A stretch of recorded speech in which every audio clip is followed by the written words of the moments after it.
Assalamualaikum warahmatullahi wabarakatuh.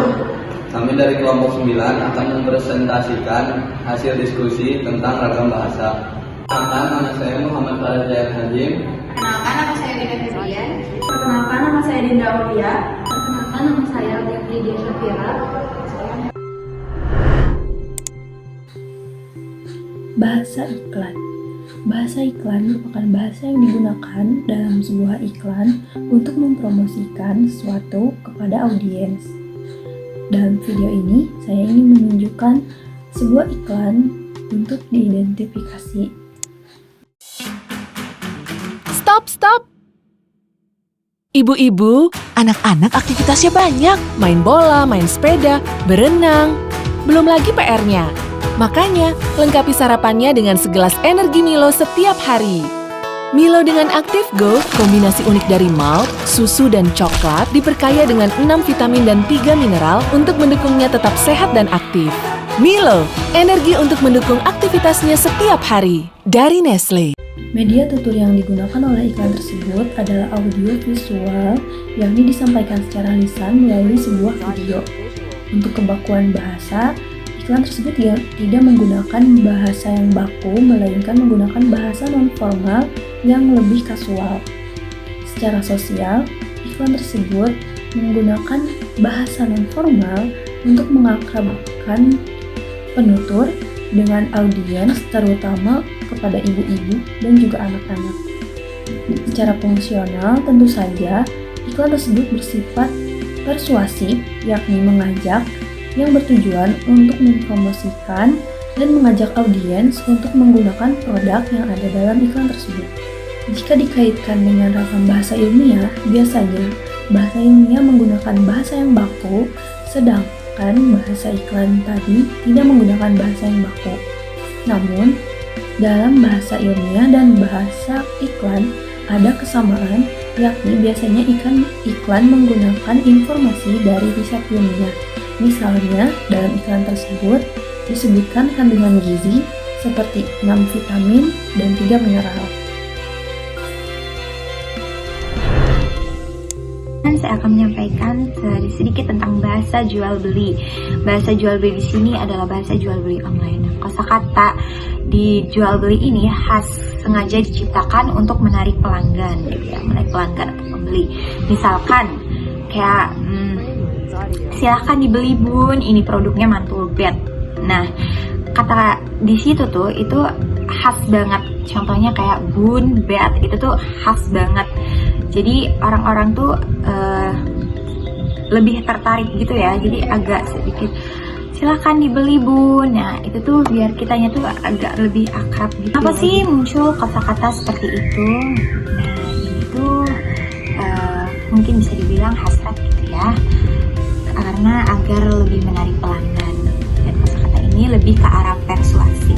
Nah, dari pengalaman yang saya rasa ketika saya mempromosikan barang selama di SMA maupun di luar SMA, itu tuh ketika saya menggunakan bahasa yang standar atau yang formal gitu, itu jarang ada peminatnya.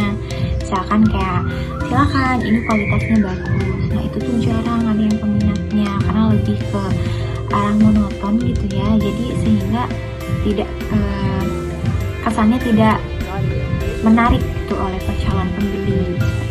Nah, jadi ketika kita menggunakan bahasa yang standar atau formal itu kayak kurang meyakinkan gitu ya.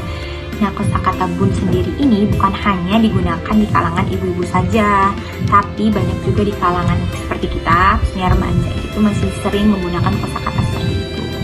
Dan bahkan kosakata ini tuh sampai dibawa ke dunia nyata gitu ya, Bang. Dan di chat pun kadang masih ada beberapa yang menggunakan kosakata itu seperti bun. Nah, kata sapaan bun ini sengaja digunakan untuk mengintervensi aktif calon pembeli agar terikat dan mudah percaya gitu ya. Dan bahasa jual beli ini lebih dominan menggunakan bahasa yang kasual.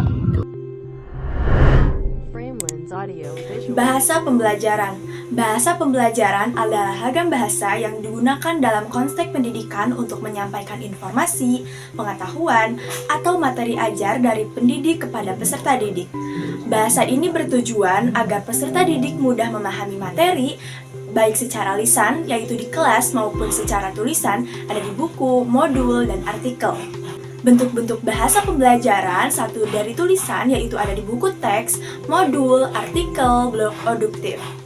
Untuk lisan, pelajaran dari guru, podcast edukasi, video pembelajaran. Dari multimedia, ada video dari YouTube pendidikan, animasi sains, atau PPT. Ini adalah contoh yang saya akan identifikasi.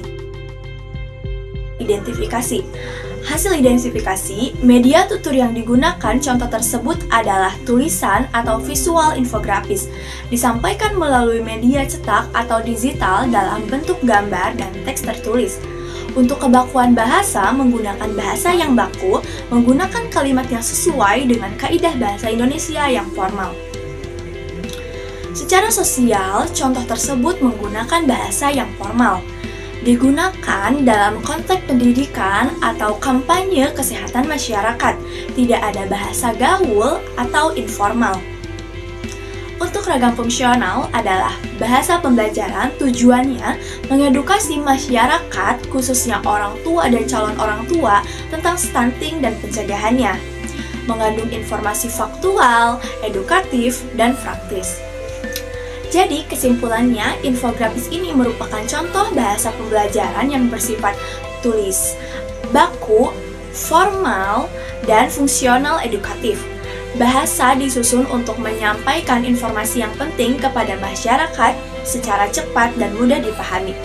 Meskipun tidak seformal bahasa ilmiah dalam jurnal, infografis ini efektif dalam mendidik dan meningkatkan kesadaran tentang stunting.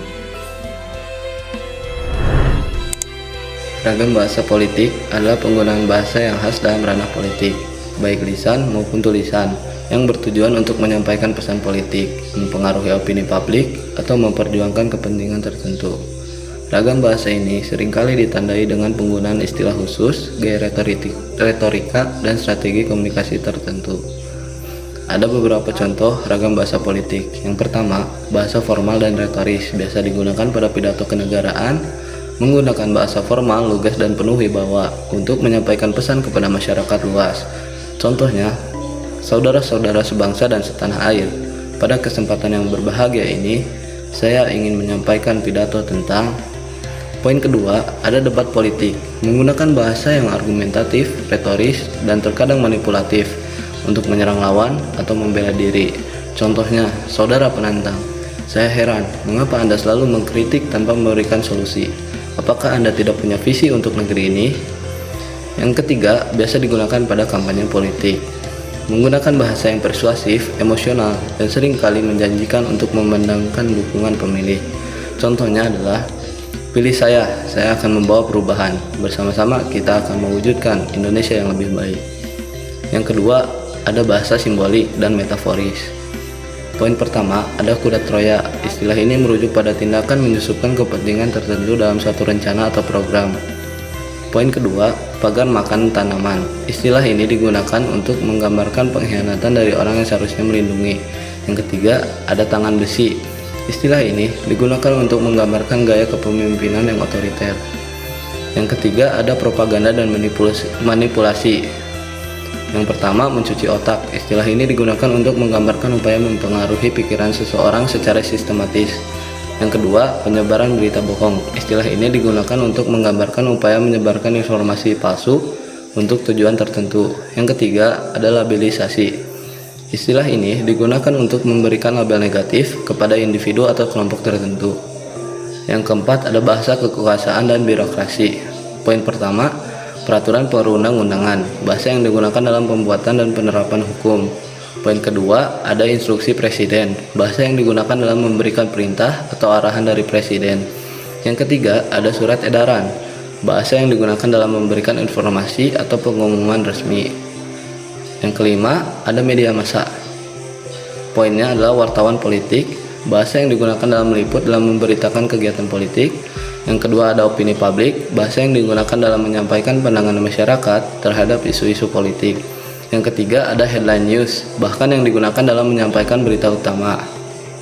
Contoh dalam kalimatnya, tentang pemerintah akan terus berupaya menstabilkan harga kebutuhan pokok melalui kebijakan ekonomi yang pro rakyat. bahasanya formal dan retoris. Yang kedua, aksi unjuk rasa ini adalah bentuk kekecewaan masyarakat terhadap kebijakan yang tidak berpihak pada mereka, bahasa simbolik dan metaforis. Yang ketiga, partai politik telah menggunakan isu SARA untuk memecah belah persatuan bangsa, bahasa propaganda dan manipulasi. Yang keempat, Menteri Keuangan telah mengeluarkan instruksi untuk segera mencairkan anggaran proyek infrastruktur. Bahasa ini bahasa kekuasaan dan birokrasi. Yang kelima, media massa menyoroti kinerja anggota dewan yang dinilai tidak becus dalam menjalankan tugasnya, bahasa media massa. Ragam bahasa politik sangat penting untuk dipahami karena dapat mempengaruhi opini publik dan bahkan arah kebijakan. Dengan memahami karakteristik ragam bahasa politik, kita dapat menjadi lebih kritis dalam menyikapi informasi yang disampaikan dan terlibat aktif dalam proses politik. Sekian dari kelompok kami.